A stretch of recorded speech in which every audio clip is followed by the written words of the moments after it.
এই রুমের তাপমাত্রা হচ্ছে 30 ডিগ্রি সেলসিয়াস। আমার এই রুমটা এখানে ধরো জানলা দরজা সবগুলো বন্ধ, বাতাস আসা যাওয়ার কোনো সুযোগ নাই। তো এই বাতাসে যদি জলীয় বাষ্প না থাকে, জলীয় বাষ্প না থাকে, জলীয় বাষ্প থাকবে না এমনও হতে পারে, কিছু কিছু ক্ষেত্রে দাঁড়াইতে পারে যে জলীয় বাষ্প একদমই নেই।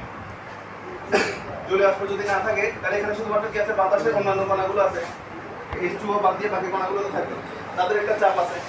তো বায়ুমণ্ডলে বাতাসের চাপ কত হয়? বাতাসের চাপ কত হয়? এই যে মোবাইল নাম্বার 101 এই বায়ুতে এটা হচ্ছে শুষ্ক বায়ু ধরে নাও, এই পাত্রে কোনো জলীয় বাষ্প নাই, শুষ্ক বায়ু। শুষ্ক বায়ু বলে দেওয়া মানে হচ্ছে ওই বায়ুতে কোনো জলীয় বাষ্প মিশ্রিত নাই। আরেক ধরনের বায়ু হচ্ছে আর্দ্র বায়ু। আর্দ্র বায়ু বা সিক্ত বায়ু। আর্দ্র বায়ু বা সিক্ত বায়ু মানে হচ্ছে ওই বায়ুতে কিছু পরিমাণ জলীয় বাষ্প মিশ্রিত আছে, বায়ুতে কিছু পরিমাণ জলীয় বাষ্প আছে।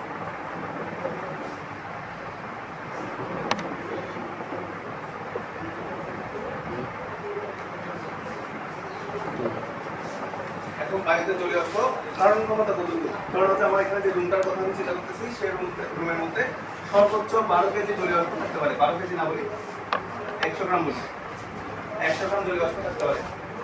এই রুমের মধ্যে 100 গ্রাম জলীয় বাষ্প ধারণ ক্ষমতা আছে, ধারণ করতে পারে 100 কেজি। এর চেয়ে বেশি হয়ে গেলে কি হবে? সেটা শিশির আকারে পানিতে পড়ে যাবে, মানে মাটিতে পড়ে যাবে। আমাদের এখানে যেটা হয় যে শীতকালে কি হয়, শিশি জমে না, শিশি জমার ব্যাপারটা হচ্ছে আমাদের বায়ুতে থাকতে পারবে হচ্ছে 100 গ্রাম, তার চেয়ে বেশি পরিমাণ জলীয় বাষ্প যদি থাকে ওইখানে, সেই জলীয় বাষ্পটা ঘনীভূত হয়ে মাটিতে পড়বে। এখন এই বায়ুতে ধারণ ক্ষমতা হচ্ছে 100 গ্রাম, এখানে আছে ধরে নাও 80 গ্রাম, একটু সমৃদ্ধ হয়েছে। এই রোগের ধারণ ক্ষমতা কত? 100 গ্রাম, আছে হচ্ছে 80 গ্রাম। এই এখন বলো যে শুষ্ক বায়ুর যে চাপ সেটা বেশি নাকি আর্দ্র বায়ুর চাপটা বেশি হবে? শুষ্ক বায়ুতে কি আছে? শুধুমাত্র বায়ু, এখানে কোনো জলীয় বাষ্প নাই। শুষ্ক বায়ুর চাপ এটা হচ্ছে সবসময় 1 atm বা 1/325। আর্দ্র বায়ু মানে কি? এখানে বায়ুর চাপ তো আছেই, বায়ুর চাপটা কত?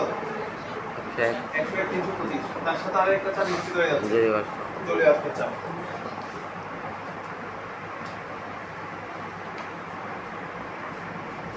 তাহলে একটা রুমের মধ্যে জলীয় বাষ্পের পরিমাণ যত বেশি থাকবে তার চাপের মানটা আরো বাড়তেছে না? একদিন চাপের সাথে আরো বাড়তেছে। তাহলে দেখো বাতাসের যে চাপটা সেটা কার সাথে সম্পর্কিত? জলীয় বাষ্পের চাপ বা জলীয় বাষ্পের ভরের উপর নির্ভর করতেছে, চাপের উপর বা ভরের উপর নির্ভর করতেছে। তাহলে চাপের মানটা হচ্ছে ভরের সমানুপাতিক, কিন্তু চাপটাকে আমরা শুধুমাত্র জলীয় বাষ্পের চাপ বলতেছি। আচ্ছা, আরেকটা জিনিস, জলীয় বাষ্পের চাপটা আমরা স্মল এফ দিয়ে প্রকাশ করবো, বায়ুর চাপকে আমরা পি দিয়ে প্রকাশ করি, আর জলীয় বাষ্পের চাপকে স্মল এফ দিয়ে প্রকাশ করা হয়। এই স্মল এফ এর মানটা হচ্ছে ভরের সমানুপাতিক। একটা রুমের মধ্যে জলীয় বাষ্পের পরিমাণ যত বেশি থাকবে সেই রুমের বাষ্প চাপ, জলীয় বাষ্পের চাপ তত বেশি হবে।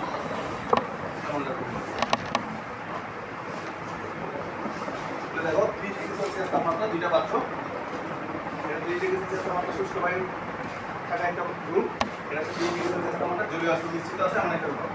কিন্তু এই রুমটা এখন কি সংক্ষিপ্ত অবস্থায় আছে? এটা সংক্ষিপ্ত অবস্থা নাই। ধারণ ক্ষমতা হচ্ছে 100 গ্রাম, ওর মধ্যে আছে 80 গ্রাম। আমি এটাকে সংক্ষিপ্ত কিভাবে করতে পারি? এই রুমটাকে সংক্ষিপ্ত করার জন্য এখানে কতটুকু থাকতে হবে?